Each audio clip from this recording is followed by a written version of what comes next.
未来へ残したい景色がある。森を守ることは、未来を守ること。守るべきものがある。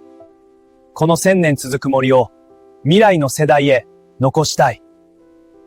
屋久島の自然と世界遺産を守ることは、私たちの責任です。